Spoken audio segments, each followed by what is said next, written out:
हमारे पास एक क्वेश्चन है, ratio of income of A B C is 3:7:4 and the ratio of their expenditure is 4:3:5.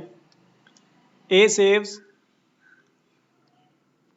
14/2/7% of his income, find the ratio of their saving. ठीक है, तो question में कहा गया है कि ए बी सी तीन बंदे हैं जिनकी इनकम का जो रेशियो है वो 3:7:4 है और इनके जो एक्सपेंडिचर यानी खर्च का जो अनुपात है वो 4:3:5 है।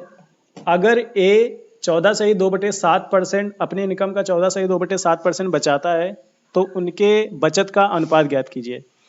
सबसे पहले हम लोग देखेंगे 14/2/7% फ्रैक्शन में क्या होता है, तो इसको जब मल्टीप्लाई करेंगे 14×7 = 98 और 2 100, 100/7 यानी 1/7 हो जाएगा।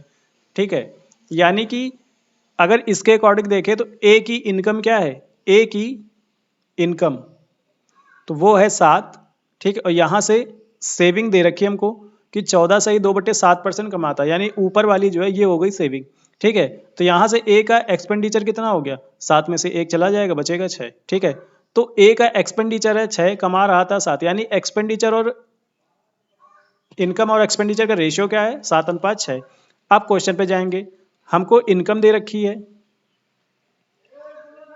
ठीक है, 3 बंदे हैं ए बी सी, इनकम का है 3:7:4।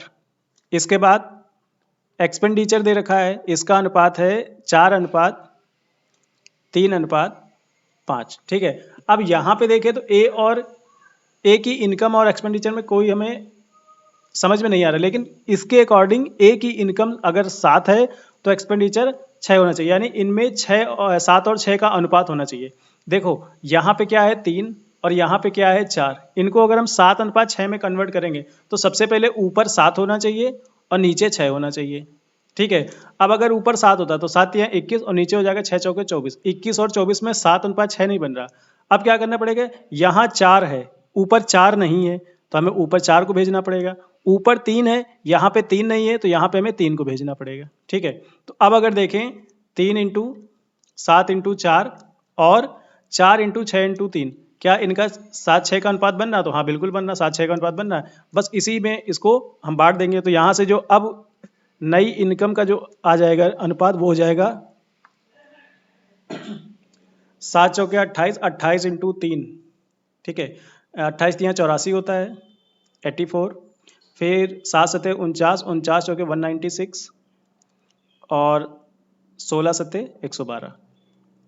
ये हो गई इन सब की इनकम। ठीक है, ऊपर ऊपर मल्टीप्लाई कर रहे हैं, अब नीचे वालों को मल्टीप्लाई करा देंगे तो ये हो जाएगा इनका खर्च।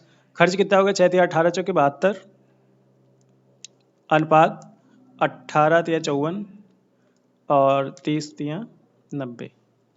अगर इनकम में से एक्सपेंडिचर जाएगा तो सेविंग आ जाएगी। ठीक है, तो ये हो गई इनकी सेविंग। सेविंग क्या हो जाएगी, 84 में से 72 गए 12, 196 में से 54 गए हो जाएगा 142 और 112 में से ये जाएंगे तो 22। अब इनको अगर हम कट कर लें, अगर इनको हम कट कर लेते हैं तो जो इनका सेविंग का रेशियो बन जाएगा वो क्या बन जाएगा, सेविंग का रेशियो हो जाएगा दो, सब में 6 2 से भाग जाएगा तो 6 71 और 11, 6:71:11, ये इनकी सेविंग का अनुपात बन गया। समझ गए? चलिए मिलते हैं फिर नेक्स्ट वीडियो में, तब तक अपना ख्याल रखें।